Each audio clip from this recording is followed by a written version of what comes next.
우리 어릴 때 장래 희망 쓰는 난이 꼭 있었어요. 그럼 제일 많이 나오는 것이 대통령, 판사, 검사, 제일 1순위였습니다. 그러니까 어린아이들이 볼 때도 힘이 있어 보이고 멋있게 보였던 거죠.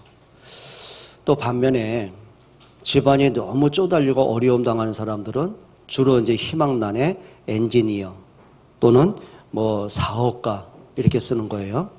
그러니까 아이들 눈에도 돈을 잘 벌게 생긴 거죠. 그만큼 이제 어릴 때부터 생각하는 게 뭐냐면 높은 곳, 성공, 이제 이거에 대한 이제 생각들을 많이 갖고 있습니다. 또 어른들도 그렇게 가르쳐 주셨어요. 네가 공부를 잘해야 좋은 대학 간다. 그리고 취직도 잘하고 그리고 진급도 하고 성공도 하고 훌륭한 사람이 될 수 있다. 그게 계속 이제 주입을 된 거예요. 또 부모님의 입장에서도 아무리 집안이 어려워도 자식 교육에 대해서는 아낌없이 빚을 내서라도 가르치기도 하고 또는 이제 과외를 시켜서라도 이제 성적을 올려서 이제 출세를 지향하기도 합니다. 그만큼 어려서부터 사람들의 모든 관심은 목표는 하나입니다. 성공이었습니다. 그리고 이제 학교를 졸업하고 사회에 나오죠. 그럼 치열한 경쟁을 합니다. 누구보다 내가 열심히 달려가야만 실적을 올려야만 더 성공할 수가 있는 거예요. 평생을 그렇게 살아갑니다. 또 사람들마다 참 부럽다. 저 사람은 참 내가 볼 때도 참 성공을 이미 어릴 때부터 갖고 태어났다 하고 느낌이 뭘까요? 집안 배경이 좋은 사람, 남보다 머리가 뛰어난 사람, 그리고 남보다 앞서가고 성공하는 사람, 이제 보면서 부러움을 갖기도 합니다. 그만큼 사람들은 이 땅에 살면서 성공 지향적이고 출세를 목표로 인생을 살아갑니다. 자, 그렇다면 오늘 성경에 예수님이 지금 비유로 말씀하시는 거죠. 사람들의 최고의 관심, 사람들이 갖고 살아가는 최고의 인생 목표가 뭘까요? 그거는 다른 거 아닙니다. 성공입니다. 그리고 즐기는 인생, 엔조이하는 인생을 살아가는 거죠. 그러니까 사람들마다 성공을 위해서 삶의 목표를 정하는 거예요. 그러면 성공의 기준은 뭘까요? 무엇보다 1순위는 돈입니다. 돈이 많아야 성공을 한다고 생각을 합니다. 그리고 돈이 있어야 얼마든지 원하는 거 누리며 살 수 있다고 이제 생각을 하는 거죠. 그리고 이제 지위가 높아지는 거예요. 그러다 보니 사람들이 고시도 칩니다. 그리고 이제 많은 이제 준비도 하고 스펙도 쌓고 열심히 노력을 하는 거죠. 함께 동료들끼리 함께 입사를 했다고 한다면 누가 더 진급이 빠르냐, 누가 더 연봉이 높아지느냐, 그게 잣대가 되기도 합니다. 또 반면에 이제 체면을 중요시하는 사람들이 있죠. 이 사람들은 명예가 우선이 되기도 합니다. 그러다 보니 이 사람들은요, 사회 사업에 눈을 뜨기도 하고요. 나름대로 이제 앞을 향해 달려가요. 그러면 사람들마다 성공을 위해서 투자하고 노력하는 게 있을 거 아닙니까? 이겁니다. 열심입니다. 어릴 때는 열심히 공부하는 겁니다. 열심히 스펙을 쌓습니다. 열심히 노력을 합니다. 투자도 합니다. 그게 사람들의 성공의 방법들이기도 합니다. 그리고 어느 줄을 서야만 내가 성공할 거냐? 이제 눈치 작전을 하기도 하는 거죠. 여러분, 성공은 해야 됩니다. 그런데 중요한 게 있어요. 왜 성공하느냐가 더 중요한 거 아시겠습니까? 그러면 이렇게 보면 되는 거예요. 대다수의 많은 사람이 내가 목표를 향해 달려가는데 과연 얼마나 많은 사람이 목표에 도달할까요? 거의 다가 이상은 높게 가지는데 문제는 뭐냐면 만족하지 못하는, 그러니까 이제 자기 한계에 늘 갇혀버리는 이런 사람들이 대부분이죠. 그럼 반대로 봤을 때 원하는 대로 목표를 이루었어요. 권력도 가졌어요. 명예도 얻었어요. 그렇죠. 성공도 했어요. 원하는 만큼 돈도 풍족히 모았어요. 그러면 그 사람은 정말 행복할까요? 우리가 한번 성경의 인물 몇 사람 한번 예로 한번 들어보겠습니다. 여러분, 아담에게 에덴에 살면서 아담이 늘 아쉬웠던 게 하나 있습니다. 늘 마음속에 허전함이 하나 있습니다. 모든 건 다 내 마음대로 풍족하게 누리는데도 불구하고 내가 가질 수 없는 한 가지가 있죠. 그게 선악과입니다. 그러니까 아담과 하와의 마음속에는요, 선악과를 보면 볼수록 늘 유혹이 가는 거예요. 볼수록 먹음직스럽고 보함직스럽고 탐스럽습니다. 그러니까 그 마음속에 한 가지 뭐가 있냐면은 저것만 내 것으로 만들 수 있다면, 저것만 내가 먹을 수만 있다면, 늘 그게 아쉬움이었어요. 근데 문제는 결국은 자기가 원하는 대로 선악과를 따서 자기가 먹은 거예요. 그럼 그가 행복해졌을까요? 아니에요. 성경 그 반대로 말합니다. 결국은 하나님을 떠나서 내가 원하는 선악과는 내가 손에 잡았어요. 하나님의 말씀을 거부하면서까지도 그 선악과를 내 입에 먹었어요. 그리고 사단에게 속은 결과 어떤 문제죠? 이 땅에 영적 사망이 왔습니다. 성경은 이렇게 말씀합니다. 아담아, 네가 어디 있느냐? 하나님이 아담을 찾으시죠. 그때 아담이 이렇게 말해야 될 거 아닙니까? 하나님, 내가 평생 원하는 선악과를 내가 먹고 나니 너무 행복합니다. 일찍은 먹을 걸 괜히 늦게 먹었습니다. 그래야 맞을 거 아닙니까? 성경은 그 말이 안 나와요. 뭐라고 하는지 아시죠? 내가 두려워 숨었나이다. 아니, 원하는 거 가졌잖아요. 원하는 건 내 것으로 만들었잖아요. 그러면 만족해야죠. 행복해야죠. 성경은 반대로 가더라고요. 하나님 떠난 인생의 문제가 결국은 영적 사망이 왔고 그에게는 영적 고통과 정신적인 불안과 두려움과 그리고는 가정에 재앙이 오고 후대가 멸망으로 가게 되는 거죠. 여러분, 사울은 원래가 농부 출신입니다. 근데 하나님이 그 사울에게 기름을 부어서 왕이 되게 하신 거예요. 그러면 왕이 됐다는 말은 더 이상 성공할 게 없는 거죠. 근데 문제가 생긴 겁니다. 아니, 왕이 되고 났으면 풍족하지 않습니까? 말 한마디면 모든 것을 자기 마음대로 할 수 있지 않습니까? 뭐가 아쉽겠습니까? 근데 이상합니다. 결국은 사울이에요. 그 호화로는 왕궁에 있는데요, 늘 마음속에는 허무가 떠나가지 않는 거예요. 자, 정예 부대 군사들이 자기를 지키고 있는데 웬일입니까? 마음의 불안과 두려움 속에 고통이 찾아와요. 호화로운 침실에 누워있어요. 근데 잠이 안 와요. 불면증에 시달려요. 결국은 그 영이 악신에 시달리게 되는 거죠. 여러분, 진짜 성공하면 행복하다고 생각하십니까? 저 가룟 유다는요, 평생을 살면서 가난에 한이 맺힌 사람이에요. 근데 어느 날 보니까 자기가 예수님의 제자로 따라다니면서 그 역할을 뭐 했냐면은 금고지기를 한 거예요. 회계 역할을 한 거죠. 근데 어느 날부터인가 그 마음속에 틀린 생각이 들어옵니다. 그 금고에 손을 대기 시작하는 거예요. 주머니에 돈이 차이기 시작합니다. 그냥 만족될 거 아닙니까? 나중에는요, 더 큰 욕심이 왔어요. 자, 눈치를 보니까 저 바리새인과 유대인과 제사장이 예수님을 잡아 죽이려는 계략을 꾸밉니다. 그들을 찾아가죠. 이렇게 말합니다.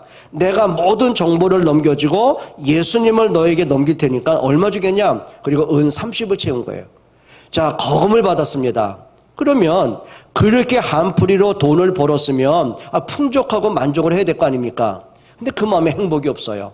성경에 뭐라고 하는지 아십니까? 요한복음 13장 2절에 보니까 벌써 마귀가 가룟 유다의 마음에 예수님 팔 생각을 집어넣은 거예요. 결국은 이거예요. 복음 없는 인생의 결과가 원하는 걸 얻었는데 성공을 했는데 결국은 평안이 없는 거예요. 행복이 없는 거예요. 그럼 이렇게 보셔야 되겠죠. 여러분 자신과 여러분 주변의 사람 한번 돌아보세요. 많은 알고 있는 지인 가운데 나름대로 열심히 노력하고 두뇌도 활발하고 그리고 인맥도 있고 배경도 있고 성공도 했습니다. 정말 그 사람들이 행복하게 삽니까? 그러다 보니 사람들이요, 점점 뭔가에 집착을 하게 되는 거예요. 그게 세상 타락 문화입니다. 어떤 이는요, 뭔지 모르겠죠. 자꾸 뭔가 명품에 집착을 하고, 어떤 사람은 쇼핑에 집착을 하고, 어떤 사람은 알코올에, 어떤 사람은 도박에, 자기 나름대로 돌팔구를 찾아가는 거예요. 근데 그게 진짜 행복이 되겠습니까? 여러분, 성경은 이렇게 말씀합니다. 우리가 크게 두 번째로 한번 생각해 봐야 됩니다. 자, 사람들이 그 원하는 성공을 하고도, 원하는 명예를 얻고도, 원하는 것을 내가 다 갖고 소유를 갖고 있어도 왜 마음에 행복이 없을까요? 인생에 해결이 안 되는 문제들이 있습니다. 그 문제가 뭔지 아십니까? 창세기 3장 근본 문제입니다. 여러분, 사람들이 이걸 이렇게 말합니다. 내 운명, 저 사주팔자 몇 번 말씀드린 기억이 있습니다. 여러분, 무당을 찾아가든 점쟁이를 찾아가든 반드시 내가 내놓는 게 있습니다. 그게 사주입니다. 연, 월, 일, 시입니다. 그러면 거의 희한하죠. 사주풀이를 하잖아요. 그 사람 조상 때부터 있던 게 다 나와요. 그 사람이 어릴 때부터 지금까지 살아오면서 갖고 있던 그 문제가 다 나와요. 오늘 터질 문제가 나와요. 앞으로 어떤 일이 벌어질지 사주에 다 나오더란 얘기예요. 왜 그런지 아십니까?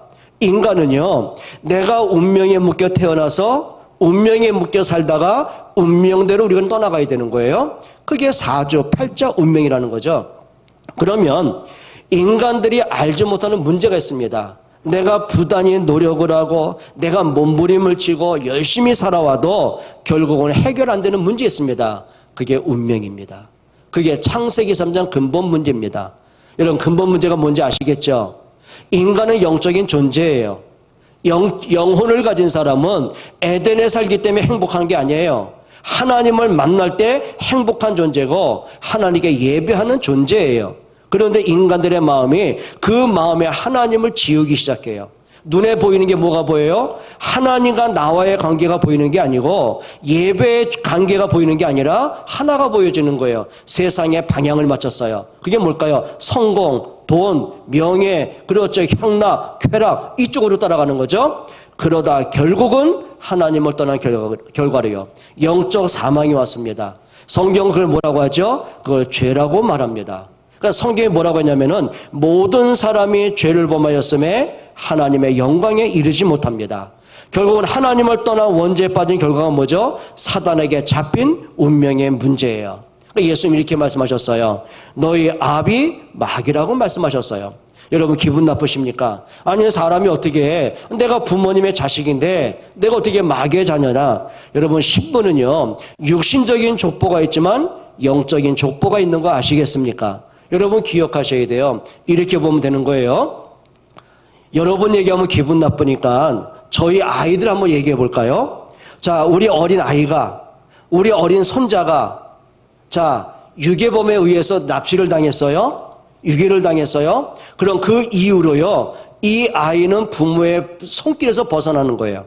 결국은 그 아이의 모든 생명과 모든 삶은 누구한테 잡힌 거죠? 결국 유괴범한테 잡힌 거예요. 유괴범의 틀린 생각에 따라 죽을 수도 있어요. 불행이 올 수도 있어요. 그때부터 이 아이는요, 자기 마음대로 인생을 살 길이 없는 거예요. 그게 잡혀있는 인생이에요. 그게 현실의 문제거든요. 마찬가지죠. 인간이 아무리 내가 열심히 살고 노력을 하고 성공을 했다 한들 그 운명을 누가 잡아요? 사단이 잡고 있는 거예요. 그 영적 신분이라고 말하는 거예요. 그걸 운명이라고 말하고 그걸 팔자라고 말하는 겁니다. 그러면 이 운명의 문제, 창세기 3장 문제를 뭘로 해결하겠습니까? 결국은요, 사람의 노력과 선행과 열심과 인격과 성공을 가지고는 창세기 3장의 문제를 해결할 길이 없는 거죠. 자, 인간이 해결할 수 없는 문제가 뭘까요? 그게 오래된 가문의 문제입니다. 저는 심씨입니다. 내가 심씨가 되고 싶어서 심씨가 된 게 아니에요. 심씨 가문에 태어났기 때문에 심씨가 된 거예요. 그런데 내가 태어나서 살다 보니까 나도 모르게요, 우리 심씨 집안에만 있는 영적 내력이 있더라고요. 야, 이거구나. 우리 집안에 내려오는 이런 내력들. 또 어머니는 최씨예요. 그러니까 많은 사람이 목사님 이름이 너무 희한해요. 아니 채소할 때 채자도 어떻게 최씨입니까? 왜 성으로 심씨도 있고 최씨도 있고 용씨도 있거든요. 왜 이름이 최자라고 졌습니까? 이유가 있어요. 저희 어머니가 저를 임신했는데 아니 정확히 기억이 안 납니다. 6개월인가 7개월쯤 돼가지고 하혈을 시작하셨대요. 근데 의사를 찾아갔더니 의사가 엄청난 선고를 내렸어요. 지금 낙태하지 않으면 태아도 죽고 산모도 죽는다. 낙태를 해야만 당신이 사는 길이다. 그때 위로 형님 다 돌아가셨다 보니까 어머님이 고집을 부리고 아버님은 그 낙태시켜라. 일단 네가 살아야지 고집하셨대요. 그러니까 어머니가 난 죽어도 낙태 못한다. 내가 낳다가 죽더라도 나는 끝까지 낳겠다. 그러기 잘하신 거 아닙니까? 그때 낙태를 했다면 이렇게 잘생긴 아들을 어떻게 낳으셨겠어요? 이때 웃으면 영적 문제 와요. 그러고요, 진짜입니다. 죽음을 각오하고요, 버티신 거예요. 그래 계속 하혈을 하고 몸은 고통이 오고 병이 드니 어떻게 하겠습니까? 근데 기적이죠. 출산을 하셨어요. 조기 출산을 하셨는데 문제는 뭐냐면 애가 피실피실 죽겠더래요. 그러니까 의사가 하는 말이 얘가 태어났지만 며칠 살다 죽을 것 같다. 그래가지고 호적에도 안 올리셨대요. 그러니까 우리 부모님께서 좀 살리기는 해야 되겠는데 이제 무당을 찾아가셨어요. 그러니까 무당이 하는 말입니다. 외갓집 성을 따서 이름 줘라. 그래야 명이 길어진다. 그러니까 최 씨가 우리 어머니 최 씨입니다. 이게 경주 최 씨. 그러면 그게 최자가 한문으로 쓰면 그게 높을 최자거든요. 그러면 불신자들 최고 높은 건 뭐예요? 용의 용. 그 용자가 이게 용용자입니다. 그러니까 제 이름의 뜻은 높은 용이에요. 나중에 복음 깨닫고 보니까요, 내 이름이 성경책에 있더라고요. 요한계시록 12장에 보니까 옛뱀이라고 하고 큰 용이라고 하는 마귀가 나타나서 내 이름을 직역하니까 대마왕이더라고요. 여러분, 저는요, 몰랐어요, 처음에는. 우리 친가 쪽의 영적 내력과 우리 외가 쪽의 영적 내력을 저는 몰랐거든요. 왜? 복음을 못 깨달았으니까. 근데 나중에 복음을 깨닫고 보니 불신자의 상태, 현장의 영적 상태를 보니 야, 이게 가문의 그런 영적 내력이구나. 저는 어릴 때부터 아버님이 늘 하시는 말씀 듣고 자랐어요. 너무너무 성실했어요. 낮에는 직장 생활 하셨어요. 또 퇴근하고 오시면은요, 과외 일을 하셨어요. 제 고향이 천호동 아닙니까? 그 풋났던 천호동 잠시 옛날에는요, 완전 모래밭이었어요. 쓸모없는 버려진 땅이었거든요. 기껏 한다는 게 뭐냐면 호박 씻고 이런 것밖에 안 했어요. 그러니까 저녁에 퇴근하시고 나면은요, 호박을. 그러니까 얼마나 부지런하셨던지 새벽에 호박 다 따시고 낮에 출근하시고 저녁에 와서 또 농사 지시고. 근데 일꾼 쓰는 거, 인부 쓰려면 돈 들어가잖아요. 그 당시에 초등학교 6학년 저를 깨우시더라고요. 호박 농사 지려면 몇 시에 일어나는지 아세요? 새벽 4시에 일어나야 돼요. 아니, 초등학교 6학년짜리가 4시에 일어날 길이 있습니까? 근데 저는 일어났어요. 이유는 하나입니다. 아버님이 한번 최영아 한번 부르시고 안 일어나잖아요. 난리가 나는 거예요. 그러니까 저는 아버님 성격 아니까 최영아 한마디에 경기 나요. 그리고 벌떡 일어나요. 졸린 눈 감고 호박 닦고 그리고 학교 가고 이런 식이었거든요. 그렇게 열심히 사셨음에도 불구하고 늘 입에 달고 하시는 말씀, 내 팔자는 여기까지인가 봐. 내 운명은 여기까지인가 봐. 아니, 그렇게 하늘마다 그렇게 재앙이 오고 문제가 생기고 왜 이런 일이 계속 터질까요? 저는 어릴 때부터요, 그런 얘기를 너무 많이 들었어요. 늘 한 맺힌 소리, 또 어머니 외갓집에 그 한 맺힌 내용들, 또 결혼하고 보니까 처가가 있지 않습니까? 또 처가의 또 영적 문제들. 저는 알았습니다. 가문에 흐르는 대물림의 영적 저주가 어떻다는 건 저는 압니다. 그리고 현장에서 이렇게 전도하고 이렇게 많은 만남을 갖다 보니까 많은 사람마다 본인은 현실의 문제 때문에 지쳐 있는 거예요. 뭐 건강 문제, 부부 문제, 자녀 문제, 뭐 세상살이 문제, 온갖 문제 터지는 거 봤는데 어떤 집은 막 술 문제로, 어떤 집은 도박 문제로 다 풍지박산된 집을 많이 만나보지 않습니까? 그러면 그 조상들, 할아버지 때, 증조 때 얘기 들어보지요. 똑같은 문제가 반복되는 거예요. 길게 한 번 더 얘기해 볼까요? 저는 한참 청소년 사역을 하면서 수원시내학교 진짜 다 돌아봤거든요. 거의 돌아봤거든요. 그리고 각 교사들 만나서 다락방 하면서 또 문제아들 상담도 하고 심지어는 소년원 가서 아이들 사역도 하고 참 아침부터 저녁까지 청소년들 진짜 많이 만나봤거든요. 그중에 기억나는 아이가 하나 있습니다. 뭐 실명을 얘기해도 연무중학교에 거기 가니까 국어 선생님, 저가 이제 성경 공부하신 분이에요. 목사님, 지금 교사회 비상대책위원회 열려가지고 한 학생을 퇴학 처리 내기 위해서 이게 지금 모임을 갖고 있는데 자기가 건의를 했대요. 내가 한 번만 그 아이를 더 만나볼 테니까 한 일주일만 나한테 시간을 달라. 그리고 일주일 후에 이 아이가 변화가 안 되면 퇴학시키자. 그리고 허락받고 이제 저한테 전화 온 거죠. 상담실을 갔어요. 그랬더니 중학교 3학년 아이인데 교복을 안 입고요. 아니 무슨 양복을 입고 있더라니까요. 마이를. 너무 잘생겼어요. 키가 그 당시에 보니까 거의 178 이상이 됐어요. 얼굴 보니까요. 남자인 제가 봐도 너무 잘생긴 거예요. 그러면 저는 긴장한 것 같거든요. 이 아이가 어떤 아이냐면은 학교에 등교를 하는 게 아니라 얘는 출근을 해요. 그냥 사복 입고 와가지고는 애들한테 돈 뺏고 도시락 뺏어 먹고 그냥 퇴근을 하는 애예요. 그러니까 문제가 많은 거죠. 그러니까 선생님들이 얘를 건들지 못해요. 왜냐하면은요, 중3인데, 여러분 수원에는요, 조직폭력배들이 제일 유명한 게요, 역전파, 남문파, 부문파가 있어요. 근데 그 중에 대치되는 파가 남문파하고 북문파거든요. 그런데 이 아이가 북문파의 행동대원이에요. 그래가지고 그 중상 가운데 진짜 일진 아이들, 등치도 크고 싸움도 잘하는 18명을 모아가지고요, 북문파에 가입을 한 거예요. 그러니까 이 조직폭력배에서도 랩런트 키우더라고요. 그러니까 이 조직폭력에서도요, 그 아이들 용돈도 줘요. 그리고 싸움할 일 있으면은 조직 간에 큰 싸움 벌어지기는 그냥 대충 싸움할 때 있죠. 얘들을 내보내는 거예요. 그러니까 얘들은 무서운 게 없어요. 왜냐하면 자기들 뒤에 조직이 있으니까요. 근데 이 아이가 상담을 하는데 저는 이제 그 말을 듣고 갔는데 문제는 뭐냐면은 긴장되잖아. 얘가 나한테 폭력도 갈 수 있는데 저는 놀랬대서요. 저를 딱 보는 순간 일어나더니 90도로 인사하더라고요. 그러니까 자기 조직에서 인사할 때는 선배한테 그 90도 인사하는 거 아시죠? 보면서 얘가 너무 바라요. 너무 순진해요. 그래서 속으로 이 아이가 문제가 왜 이렇게 많았을까? 이 아이가 한참 대화를 나눴어요. 많은 대화를 나눈 중에 그 아이 속에 있는 아픔을 얘기하더라고요. 자기 아버지가 술만 마시고 들어오면 집안 살림을 다 때려부신대요. 심지어는 할머니, 아빠에게 엄마 아닙니까? 자기 어머니도 술만 마시면 폭력을 가하고 자기 와이프를 그렇게 폭력을 가는 거예요. 그러니까 이 아이 엄마가 견디다 못해가지고 도망을 갔어요. 그러니까 이 아빠 입장에서는 도망간 년의 새끼로 또 패는 거예요.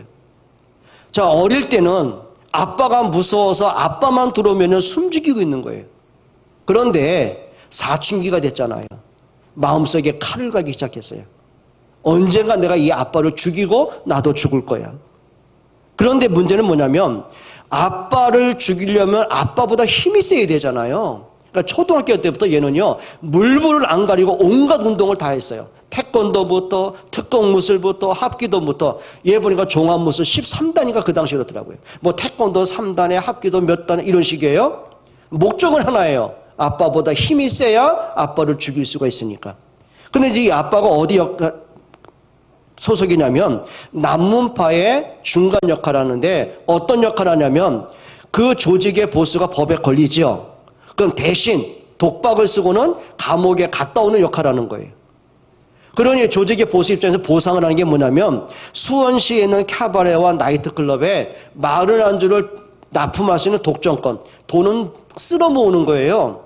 근데 본인은 행복하겠습니까? 그러니까 새벽만 되면 일 끝나고 술에 친땅 쩔어가 집에 오면은 집안 살림 부시고 그게 이제 한풀이에요. 상처예요. 그러니까 얘가 아빠를 대적하려고 보니까 어디 갔냐면 아빠는 남문파니까 그 대적할 수 있는 북문파에 가입을 한 거예요. 이 상처, 이 분노, 그걸 누가 이해를 하겠냐고요. 그러니까 선생님이 볼 때는요, 거친 아이, 공격적인 아이, 폭력적인 아이, 그렇게 보고 이제 잘려고 하는데 그 아이 속에 있는 그 상처와 울분과 분노는 이해할 길이 없는 거죠. 누가 그걸 알겠냐고요. 내가 물어봤습니다.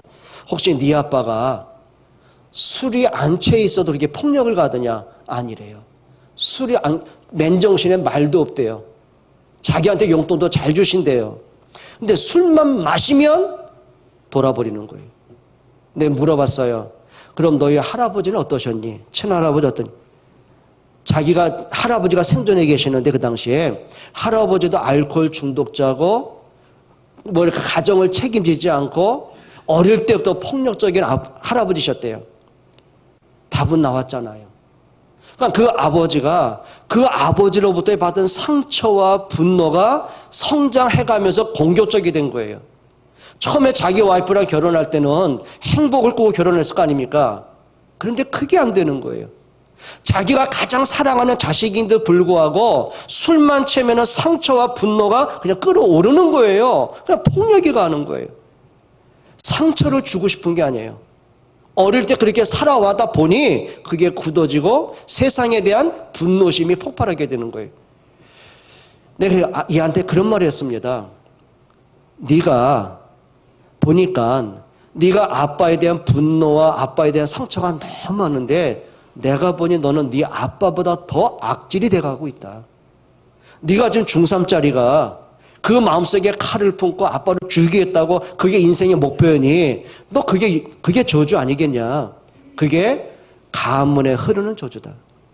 네가 아빠에게 엄청난 상처를 받고 인생 실패한 것처럼 너희 아빠도 그 아빠에게 그럼 그 할아버지 그 아빠에게 그게 가문에 흐르는 저주다. 여러분 어리다고 가문에 흐르는 영향을 안 받겠습니까? 그럼 그 아이 집안은 술과 폭력과 이런 재앙으로 온 가문의 내력이지만 각 가문마다 흐르는 내력이 있는 거예요. 여러분 한번 점검해 보셔야 되는 거예요.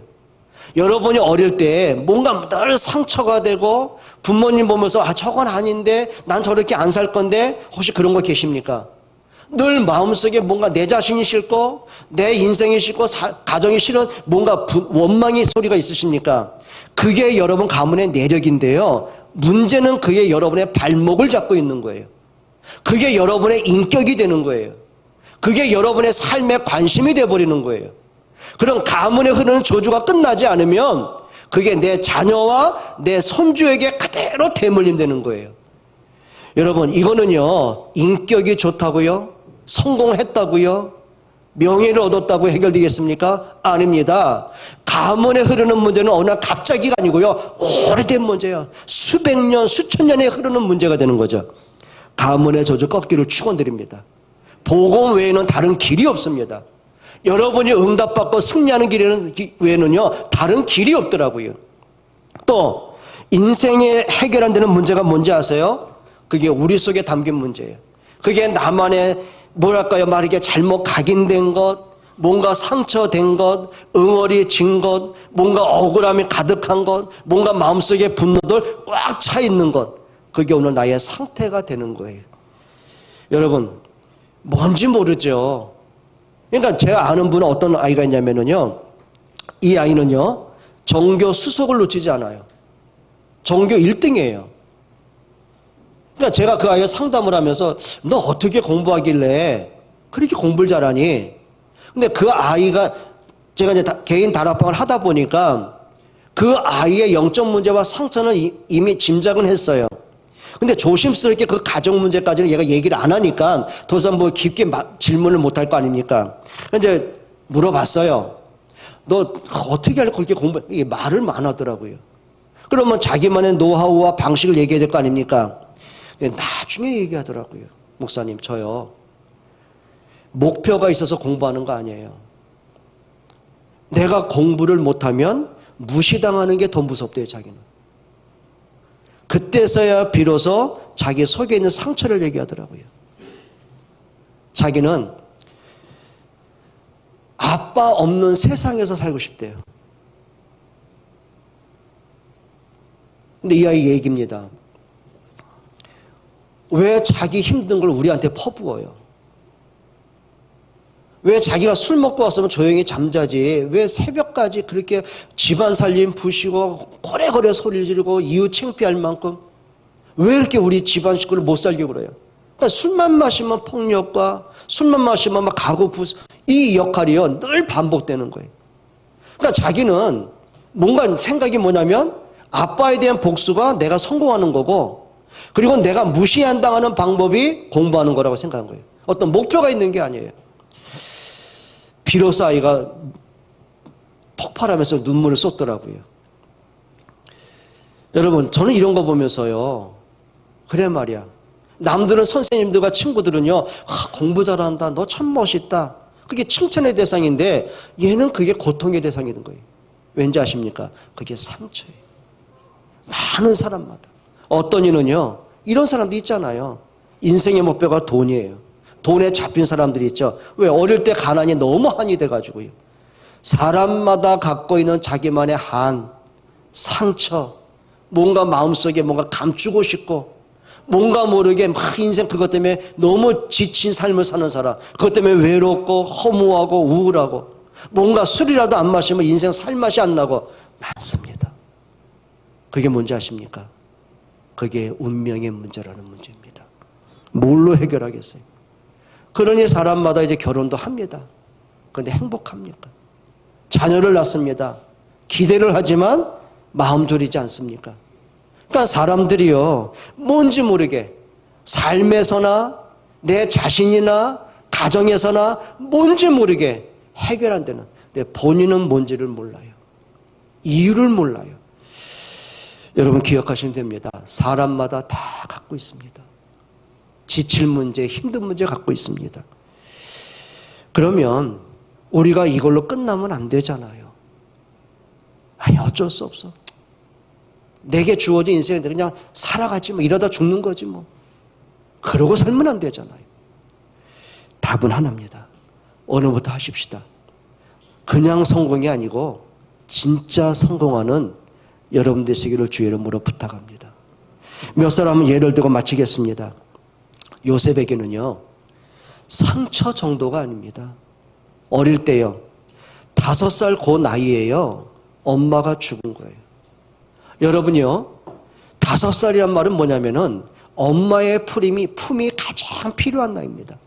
배가 고프면 달려갈 수 있는 게 엄마 품이에요.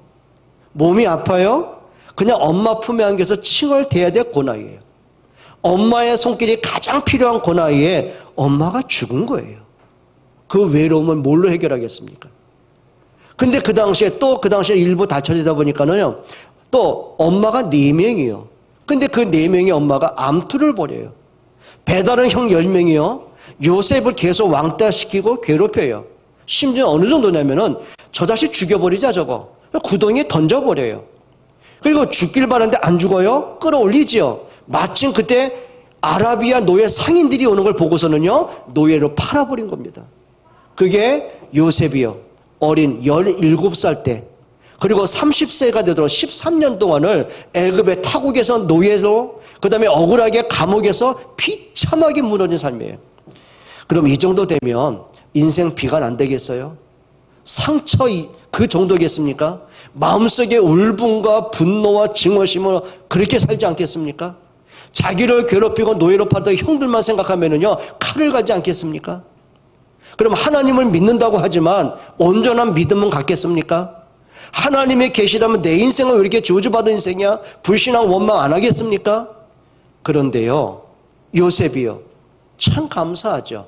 그 모든 사건과 위기와 어려움과 상처 속에서요, 한 가지는 분명하더라고요. 그게 뭔지 아십니까? 그 아버지 야곱과 할아버지 이삭과 증조 할아버지 아브라함, 그 할아버지 때부터 붙잡았던 그 언약 있잖아요. 창세기 22장에 하나님은 이삭이 죽어야 될 그 자리에 대신 순양, 그 희생 제물을 통해서 그리스도를 그들에게 보게 하셨잖아요. 그럼 요셉은요, 그 할아버지와 아버지를 통해서 전달받은 언약이 있는 거예요. 하나님이 약속하신 그리스도에 대한 믿음이었어요. 그게 복음의 비밀입니다. 그러다 보니 정말 그리스도의 언약을 붙잡고 보니까 하나님의 말씀이 단순한 교훈이 아니에요. 그게 생명의 말씀이 들려주는 거예요. 창세기 37장에 하나님이 요셉에게 해와 달과 11배 절하는 꿈을 꾸면서 말씀을 주시지 않습니까? 근데 그 말씀이 그냥 위로가 되고 지나가는 얘기가 된 게 아니고 그 말씀이 그 마음에 담긴 거예요. 그러고 보니까 그 말씀이 인생에 대한 해답이 됐어요. 많은 문제와 사건과 고난과 상처가 오히려 말씀으로 재해석을 하는 거예요. 어느 정도인지 아시죠? 자, 나중에 요셉 애굽의 총리가 되고 그 형들이 곡식을 사러 왔다가 요셉을 만나는 장면입니다. 그게 창세기 45장입니다. 그러니 형들이 얼마나 두렵겠습니까? 그때 요셉이 간단히 말했어요. 형님들이 나를 판 것이 아니다. 아니, 팔기는 형들이 팔았지 않습니까? 그런데 요셉이 하는 말입니다. 형님들이 나를 판 것이 아니고 하나님이 생명을 구원하라고 나를 앞서 보내신 것입니다. 자기의 과거의 모든 상처와 억울함과 한과 모든 위기를 뭘로 봐요? 복음의 눈으로 봤어요. 전도라는 관점으로 보는 거예요. 그러니 과거가 발목 잡히고 걸림돌이 아니고요. 그게 디딤돌이었고 그게 발판이었던 거예요. 여러분 기억하시면 됩니다. 진짜 성공이 뭔지 아십니까? 복음으로 여러분 과거를 재해석하는 응답받기를 바랍니다. 자, 그러다 보니 현실이 보이는 거예요. 창세기 39장 2절에 보니까 노예로 일하면서 인간 취급도 못 받는 거 아닙니까? 그때 요셉이 뭘 보냐면 여호와께서 요셉과 함께 하시매. 그러니까 보통 사람 같으면 내 인생에 왜 이렇게 곤두박질할까? 나는 이 문제 언제 끝날까? 그 인생은 탓할 거 아닙니까? 근데 요셉이요, 그 위기 속에서 본 게 있습니다. 누구도 나에게 힘이 되지 않아요. 그런데 창조주 하나님의 나와 함께 하심을 알더라고요. 그러면서 비전을 봤어요. 창세기 45장 5절로 8절입니다. 하나님이 생명을 구원하라고 나를 앞서 보내셨습니다. 노예로 살다가 이제 출세한 거 아닙니까? 애굽 제국의 총리가 됐으니 더 이상 성공할 게 없는데요. 그런데 고통 끝이다고 본 게 아니고 출세한 것 때문에 행복한 게 아니고 하나님이 나를 애굽의 총리로 세우신 이유는 하나입니다. 생명 구원하라고요. 우리 후대 렘넌트 세우라고요. 여러분, 총리가 됐기 때문에 성공이 아닙니다. 성공할 이유를 알기 때문에 성공입니다. 여러분, 복음 때문에 우리 후대와 렘넌트 전도 때문에 정말 응답받을 이유가 있기를 축원드립니다. 그게 응답입니다. 여러분, 다윗은 목동 출신 아닙니까? 근데 하나님이 왕으로 기름을 부으셨어요. 자, 그것 때문에 많은 위기를 당합니다. 결국은 블레셋이 쳐들어왔을 때 사울왕도 어찌할 수 없었을 때 다윗이 골리앗을 꺾고는요 국가를 위해서 건진 거 아닙니까? 그 일 때문에 이제 사울이 시기와 질투를 합니다. 그때부터 다윗을 죽이려고 추격을 하는 거죠. 그럼 사람들이 볼 때는요 실패 아닙니까? 그렇잖아요. 이제 살 길이 없는데요. 근데 그 속에서요 늘 다윗이 붙잡은 게 있습니다. 하나님의 언약 붙잡더라고요. 그리스도의 언약을 붙잡더라고요. 그리고 늘 말씀을 가까이 합니다. 그러면 살 길을 찾아야 될 거 아닙니까? 그런데 오히려 그 고통과 위기와 사건 속에서요 하나님의 말씀을 붙잡아요. 그 말씀을 묵상을 합니다. 말씀을 읊조립니다. 말씀 붙잡고 기쁜 기도합니다. 이렇게 고백을 합니다. 여호와는 나의 목자니 부족함이 없다고요. 그리고 결국은 하나님이 사울을 패하시고요 다윗을 왕자리에 앉게 하십니다. 그럼 고생 끝입니까? 다윗은 그렇게 보지 않더라고요. 이유를 알았어요.